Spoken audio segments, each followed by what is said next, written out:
नमस्कार। आज हम देखने वाले हैं भारतीय राजनीति के बहुत ही महत्वपूर्ण टॉपिक भारतीय राज्यों और केंद्र शासित प्रदेशों का गठन पर, जो सभी प्रकार की परीक्षाओं के लिए बहुत ही महत्वपूर्ण है। जी हाँ, और हम इसे कुछ वस्तुनिष्ठ प्रश्नों और उनके जवाबों के माध्यम से समझेंगे। बिल्कुल, तो चलिए शुरू करते हैं। पहला प्रश्न है, निम्नलिखित में से क्या संघ राज्य क्षेत्र नहीं है? लक्षद्वीप, दादरा एवं नगर हवेली, पुडुचेरी, नागालैंड।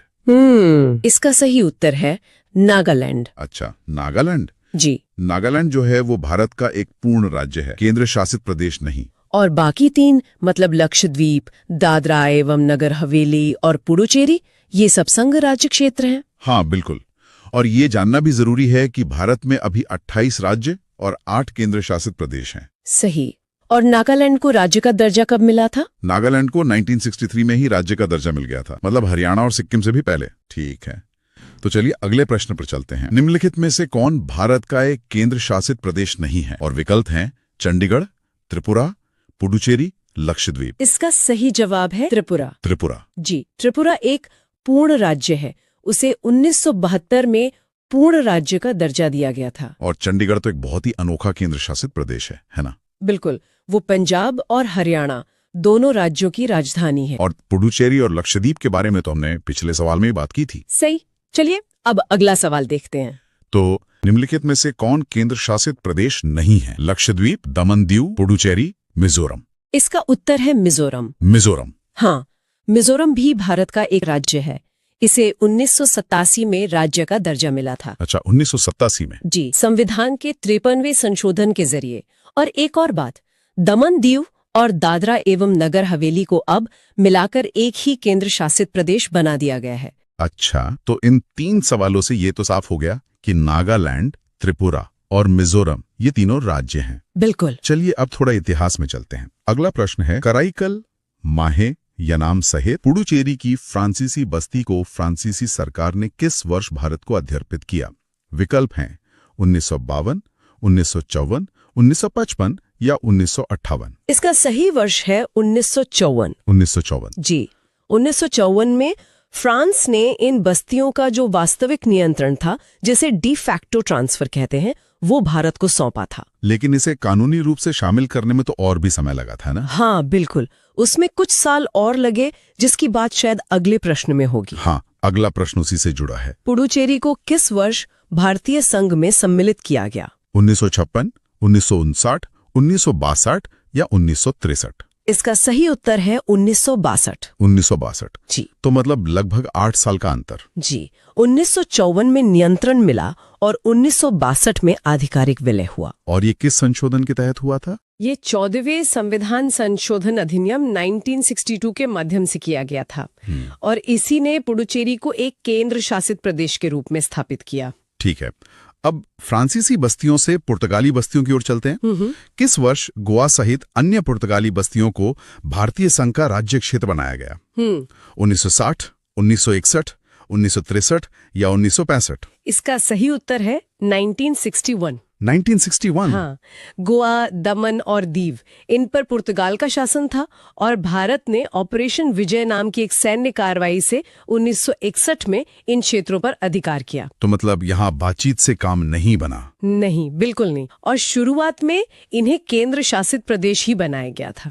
और गोवा तो बाद में पूर्ण राज्य बना? जी, 56वें संविधान संशोधन के द्वारा गोवा को एक पूर्ण राज्य का दर्जा दिया गया। चलिए अब एक बहुत ही दिलचस्प सवाल, संविधान लागू होने के पश्चात निम्न में से कौन भारतीय संघ का एक आरक्षित राज्य था? दादरा व नागर हवेली, लक्षद्वीप समूह, अंडमान निकोबार द्वीप समूह, सिक्किम। इसका सही जवाब है सिक्किम। सिक्किम। आरक्षित राज्य का मतलब यहाँ प्रोटेक्टोरेट से है। हाँ बिल्कुल, संविधान लागू होने के समय सिक्किम भारत का एक संरक्षित राज्य या प्रोटेक्टोरेट था। इसका मतलब क्या होता था उस समय? इसका मतलब था कि भारत सिक्किम की रक्षा, विदेश मामले और संचार को नियंत्रित करता था, लेकिन सिक्किम अपने आंतरिक मामलों में स्वायत्त था। अच्छा। और बाद में तो ये पूरी तरह भारत का हिस्सा बन गया। जी, पहले सहराज्य और फिर पूर्ण राज्य। हाँ, तो अगला सवाल उसी पर है, सिक्किम को किस वर्ष भारतीय संघ में संयुक्त राज्य यानी एसोसिएट स्टेट के रूप में शामिल किया गया? 1971 में, 1972 में, 1974 में या 1975 में? इसका सही उत्तर है 1974 में। 1974 में। ये एसोसिएट स्टेट का दर्जा तो बहुत अनोखा था, है ना?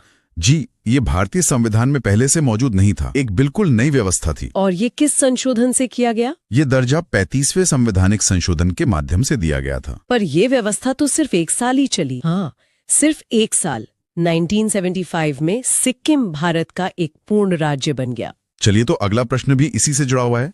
किस संवैधानिक संशोधन के अंतर्गत सिक्किम को भारत का एक सह राज्य बनाया गया? 30वां, 35वां, 36वां या 42वां? इसका सही संशोधन है 35वां। 35वां? जी, 35वें संशोधन ने सिक्किम को सहराज्य का दर्जा दिया और इसके ठीक बाद 36वें संशोधन ने इस व्यवस्था को खत्म करके सिक्किम को पूर्ण राज्य बना दिया। अच्छा, तो 35वें ने सहराज्य बनाया और 36वें ने पूर्ण राज्य। बिल्कुल। 1975 में 36वें संशोधन से सिक्किम भारत का 22वां पूर्ण राज्य बना। चलिए, अब हिमाचल प्रदेश की बात करते हैं। हिमाचल प्रदेश को राज्य का दर्जा प्रदान किया गया 1956 में, 1967 में, 1970 में या 1975 में? इसका सही उत्तर है 1970 में। 1970 में? हाँ, हालांकि यहाँ एक छोटी सी बात है। हिमाचल प्रदेश अधिनियम 1970 में पारित हुआ था और ये 1971 में लागू हुआ। अच्छा, तो लागू 1971 में हुआ। जी, जैसे ये भारत का 18वां राज्य बना, इससे पहले ये एक केंद्र शासित प्रदेश था। ठीक है, अगला प्रश्न एक साथ कई संशोधनों के बारे में है। संविधान के 56वें, 55वें, 53वें एवं 36वें संशोधन द्वारा क्रमशः क्या हुआ? पहला विकल्प, सिंधी, नेपाली, मणिपुरी एवं कोंकणी 8वीं अनुसूची में शामिल की गई। दूसरा, पंजाब में राष्ट्रपति शासन की अवधि बढ़ाई गई। तीसरा, गोवा, अरुणाचल प्रदेश, मिजोरम तथा सिक्किम को राज्य का दर्जा प्रदान किया गया। या फिर चौथा, उपर्युक्त में से कोई नहीं। इसका सही उत्तर तीसरा विकल्प है। गोवा, अरुणाचल प्रदेश, मिजोरम तथा सिक्किम को राज्य का दर्जा प्रदान किया गया। अच्छा, तो ये एक ही सवाल में 4 राज्यों की कहानी है। जी, और क्रम भी महत्वपूर्ण है। हाँ, एक बार क्रम बता दीजिए। 36वां संशोधन 1975 में सिक्किम के लिए था। 53वां संशोधन 1986 में मिजोरम के लिए। 55वां संशोधन 1986 में ही अरुणाचल प्रदेश के लिए और 56वां संशोधन 1987 में गोवा के लिए। बहुत बढ़िया। अब चलते हैं पंजाब और हरियाणा की ओर। किस आयोग की अनुशंसा के आधार पर पंजाब पुनर्गठन अधिनियम द्वारा पंजाब और हरियाणा राज्य गठित किए गए? धर आयोग, दास आयोग, शाह आयोग या महाजन आयोग? इसका सही उत्तर है शाह आयोग। शाह आयोग। जी, इस आयोग का गठन 1966 में किया गया था। और इसकी सिफारिशें क्या थी? इसकी सिफारिशों के आधार पर ही पंजाबी भाषी क्षेत्रों को पंजाब और हिंदी भाषी क्षेत्रों को हरियाणा राज्य बनाया गया। और जो पहाड़ी इलाके थे? पहाड़ी क्षेत्रों को हिमाचल प्रदेश में मिला दिया गया और चंडीगढ़ को एक केंद्र शासित प्रदेश और दोनों की संयुक्त राजधानी बना दिया गया। और हरियाणा का गठन कब हुआ? 1 नवंबर 1966 को। ठीक है, अगला प्रश्न फिर से सिक्किम के बारे में है। लगता है ये विषय काफी महत्वपूर्ण है। हाँ, बिल्कुल। निम्नलिखित में से किस वर्ष सिक्किम को राज्य का दर्जा दिया गया था? 1973 में, 1974 में, 1975 में या 1976 में? इसका सही उत्तर है 1975 में। 1975? जी, जैसा हमने पहले भी बात की, ये 36वें संविधान संशोधन के जरिए हुआ 1974 में, तो उसे सह राज्य का दर्जा मिला था। और 1975 में वो भारत का 22वां राज्य बना। बिल्कुल, वहाँ एक जनमत संग्रह हुआ था जिसके बाद ये फैसला लिया गया। चलिए, अब थोड़ा और आगे बढ़ते हैं। भारतीय संघ में सम्मिलित किया गया 29वां राज्य है छत्तीसगढ़, झारखंड, उत्तराखंड या तेलंगाना? इसका सही जवाब है तेलंगाना। तेलंगाना। जी। तेलंगाना का गठन 2 जून 2014 को आंध्र प्रदेश से अलग करके किया गया था। और उस समय वो भारत का 29वां राज्य बना था। हाँ, हालांकि अभी राज्यों की संख्या 28 है जम्मू कश्मीर के पुनर्गठन के बाद। सही। और बाकी 3 राज्यों का गठन तो एक साथ हुआ था। जी, छत्तीसगढ़, झारखंड और उत्तराखंड, ये तीनों वर्ष 2000 में बने थे। ठीक है, अगला सवाल इसी से जुड़ा है। झारखंड राज्य का गठन कब हुआ? 1 नवंबर 2000, 9 नवंबर 2000, 15 नवंबर 2000 या इनमें से कोई नहीं? इसकी सही तारीख है 15 नवंबर 2000। 15 नवंबर 2000। जी, झारखंड को बिहार से अलग करके बनाया गया था। और 15 नवंबर की तारीख का कोई खास महत्व है? हाँ, 15 नवंबर को आदिवासी नेता बिरसा मुंडा की जयंती होती है। अच्छा, हाँ, तो ये एक तरह से उन्हें श्रद्धांजलि थी। बिल्कुल। और साल 2000 में जो 3 राज्य बने उनकी तारीखें भी याद रखना जरूरी है। 1 नवंबर को छत्तीसगढ़, 9 नवंबर को उत्तराखंड और 15 नवंबर को झारखंड। बहुत बढ़िया। अब फिर से एक प्रश्न सिक्किम पर। सिक्किम भारत का 22वां राज्य बना, 42वें संशोधन द्वारा, 40वें संशोधन द्वारा, 39वें संशोधन द्वारा या 36वें संशोधन द्वारा? ये बना 36वें संशोधन द्वारा। 36वें संशोधन द्वारा, ये तो आप श्रोताओं को अच्छे से याद हो गया होगा। हाँ, ये सवाल बार बार आता है, तो ये जानकारी और पक्की हो जाती है। ये संशोधन 1975 में हुआ था और इसने 35वें संशोधन को निरस्त कर दिया था। जी, और संविधान में अनुच्छेद 371F भी जोड़ा, जिसमें सिक्किम के लिए कुछ विशेष प्रावधान है। ठीक है, अब बात करते हैं उत्तराखंड की। उत्तराखंड राज्य के सृजन के समय 11वें वित्त आयोग ने इसे निम्नांकित राज्य का दर्जा दिया था। गरीब पहाड़ी राज्य, अविकसित राज्य, विशेष वर्ग का राज्य या उपरोक्त में से कोई नहीं। इसका सही उत्तर है विशेष वर्ग का राज्य, यानी स्पेशल कैटेगरी स्टेट। विशेष वर्ग का राज्य। जी, ये दर्जा उन राज्यों को दिया जाता है जिनका भूभाग दुर्गम होता है या जनसंख्या घनत्व कम होता है या फिर सामरिक महत्व होता है। और इसका फायदा क्या होता है? इसका सबसे बड़ा फायदा ये है कि केंद्र से जो वित्तीय सहायता मिलती है उसमें अनुदान का हिस्सा ज्यादा होता है और कर्ज का कम। अच्छा, और उत्तराखंड का गठन तो 9 नवंबर 2000 को हुआ था। जी, और शुरुआत में इसका नाम उत्तरांचल था, जिसे 2007 में बदलकर उत्तराखंड कर दिया गया। चलिए अब कुछ संवैधानिक प्रक्रियाओं पर आते हैं। किसी राज्य से कोई क्षेत्र पृथक कर या 2 या अधिक राज्यों को मिलाकर या किसी राज्य क्षेत्र को किसी राज्य के साथ मिलाकर नए राज्य का निर्माण कौन कर सकता है? राष्ट्रपति, संसद, क्षेत्रीय परिषद या संबंधित राज्य?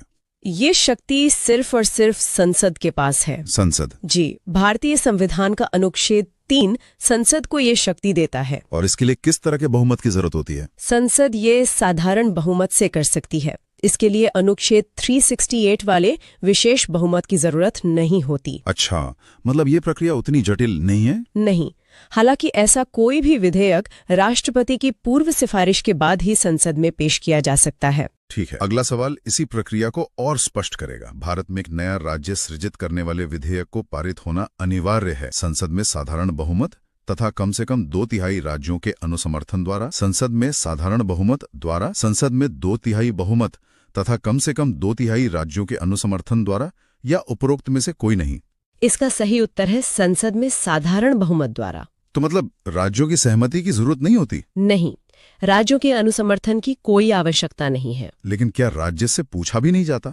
राष्ट्रपति संबंधित राज्य के विधानमंडल को विधेयक पर अपनी राय व्यक्त करने के लिए भेजते जरूर है, लेकिन संसद उस राय को मानने के लिए बाध्य नहीं है। तो अंतिम शक्ति संसद के ही हाथ में है। बिल्कुल। चलिए, अब संविधान के पहले अनुच्छेद पर एक प्रश्न है। संविधान के प्रथम अनुच्छेद के अनुसार भारत है राज्यों का समूह, राज्यों का फेडरेशन, राज्यों का कन्फेडरेशन या राज्यों का यूनियन? इसका सही उत्तर है राज्यों का यूनियन, यानी union of states. Union of states? जी, अनुच्छेद 1 कहता है India that is Bharat shall be a union of states. और यूनियन शब्द का क्या खास महत्व है? इसका मतलब है कि भारतीय संघ राज्यों के बीच किसी समझौते का परिणाम नहीं है, और दूसरा, किसी भी राज्य को संघ से अलग होने का अधिकार नहीं है। अच्छा, इसीलिए भारत को विनाशी राज्यों का अविनाशी संघ कहते हैं। बिल्कुल सही। अब एक कालानुक्रम वाला प्रश्न है। नीचे दिए गए राज्यों का भारत संघ के संपूर्ण राज्य का दर्जा प्राप्त होने का सही कालानुक्रम कौन सा है? पहला क्रम है सिक्किम, अरुणाचल प्रदेश, नागालैंड, हरियाणा। दूसरा, नागालैंड, हरियाणा, सिक्किम, अरुणाचल प्रदेश। तीसरा, सिक्किम, हरियाणा, नागालैंड, अरुणाचल प्रदेश। और चौथा, नागालैंड, अरुणाचल प्रदेश, सिक्किम, हरियाणा। इसका सही क्रम है दूसरा वाला, नागालैंड, हरियाणा, सिक्किम, अरुणाचल प्रदेश। एक बार इनके वर्ष भी बता दीजिए। जरूर। नागालैंड बना 1963 में, हरियाणा 1966 में, सिक्किम 1975 में और अरुणाचल प्रदेश 1987 में। ठीक है, अब अगला सवाल फिर से नए राज्यों को बनाने की प्रक्रिया पर है, लेकिन थोड़ा अलग। संसद की नए राज्यों को बनाने की प्रक्रिया के बारे में निम्नलिखित कथनों में से कौन सा एक सही नहीं है? पहला कथन, संसद विधि द्वारा नए राज्य बना सकती है तथा मौजूदा राज्यों की सीमाओं या नामों में फेरबदल कर सकती है। दूसरा, इस प्रकार का कोई विधेयक राष्ट्रपति की सिफारिश के सिवाय संसद में पेश नहीं किया जा सकता है। तीसरा, इस प्रकार के किसी विधेयक को राष्ट्रपति प्रभावित राज्य के विधानमंडल को निर्दिष्ट कर सकता है। और चौथा, इस प्रकार की विधि अनुच्छेद 368 के कार्यक्षेत्र में आएगी। इसमें जो कथन सही नहीं है वो है चौथा वाला, इस प्रकार की विधि अनुच्छेद 368 के कार्यक्षेत्र में आएगी। अच्छा, तो ये 368 के तहत संविधान संशोधन नहीं माना जाता? जी नहीं, संविधान के अनुच्छेद 4(2) में ये साफ साफ लिखा है। इसका मतलब है कि ये सब काम साधारण बहुमत से हो सकते हैं, विशेष बहुमत की आवश्यकता नहीं है। और बाकी के 3 कथन पूरी तरह सही हैं? हाँ, तीनों कथन बिल्कुल सही हैं। ठीक है, अब आते हैं राज्य पुनर्गठन आयोग पर। राज्य पुनर्गठन आयोग की सिफारिशों के अनुसार भारतीय राज्यों का व्यापक पुनर्गठन कब पूरा किया गया था? 1953, 1956, 1960 या 1966? ये 1956 में पूरा किया गया था। 1956 में? जी, फजल अली की अध्यक्षता में 1953 में आयोग बना था। रिपोर्ट 1955 में आई और फिर 1956 में राज्य पुनर्गठन अधिनियम पारित हुआ। और इसी अधिनियम के तहत 14 राज्य और 6 केंद्र शासित प्रदेश बनाए गए थे। बिल्कुल सही। अब अगला सवाल मध्य प्रदेश पर है। मध्य प्रदेश राज्य का गठन कब हुआ था? 1 नवंबर 1959, 1 सितंबर 1956, 1 नवंबर 1956 या 1 सितंबर 1951? इसका सही उत्तर है 1 नवंबर 1956। 1 नवंबर 1956। जी, राज्य पुनर्गठन अधिनियम 1956 के तहत ही, और उस समय ये क्षेत्रफल की दृष्टि से भारत का सबसे बड़ा राज्य था। और 1 नवंबर 2000 को इसका फिर से पुनर्गठन हुआ जब छत्तीसगढ़ बना। सही कहा। चलिए, अब आज का आखिरी प्रश्न है, हरियाणा राज्य कब बना? 1 नवंबर 1966, 1 अक्टूबर 1966, 1 सितंबर 1966 या 1 नवंबर 1965? इसका सही उत्तर है 1 नवंबर 1966। 1 नवंबर 1966। जी, जैसा हमने पहले भी शाह आयोग के संदर्भ में बात की थी,